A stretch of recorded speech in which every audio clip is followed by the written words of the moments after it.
வணக்கம் விஸ்வநாதன்.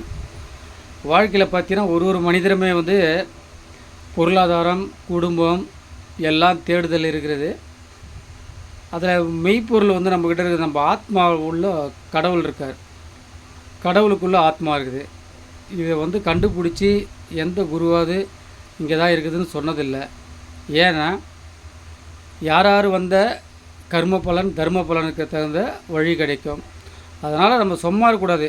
இந்த ஞானம் என்ற ஒரு பாதையை ரொம்ப கூர்ந்து தேர்ந்தெடுத்து அது மேலே தான் நம்மளுக்கு ரொம்ப அதிக நாட்டம் இருக்கணும், அதிக பற்று இருக்கணும். வாழ்க்கையில் பார்த்தீங்கன்னா நம்ம எல்லாத்தையும் விட்டுட்டு தான் போகிறோம். அந்த ஆத்மா எங்கே போகுது, அந்த ஆத்மாவுடைய எங்கே அதிகமான நேரம் ட்ராவல் பண்ண போகுதுன்ற தெரிஞ்சுக்கணும். அப்படி தெரிஞ்சிக்கினா அதுதான் மெய்ப்பொருள். அந்த மெய்ப்பொருள் என்பது அதுதான் ஞானம். அந்த ஞானத்தை சர்க்குரு வடபழனி பரஞ்சோதி பாபா நோக்கு உருவத்தில் அனைவருக்கும் கொடுக்க வேண்டும். எல்லோரும் நல்லா மகிழ்ச்சியாக இருக்கணும். வர 7ஆம் மாதம் 2ஆம் தேதி எல்லாம் பால்நல்லூருக்கு வாங்க. ஐயாவுடைய குரு பூஜை நடக்குது. எல்லோரும் ஐயாட்ட ஆசீர்வாதம் வாங்கிங்க. சர்க்குரு வடபழனி பரஞ்சோதி பாபா சர்வமங்கல திருவடி சரணம்.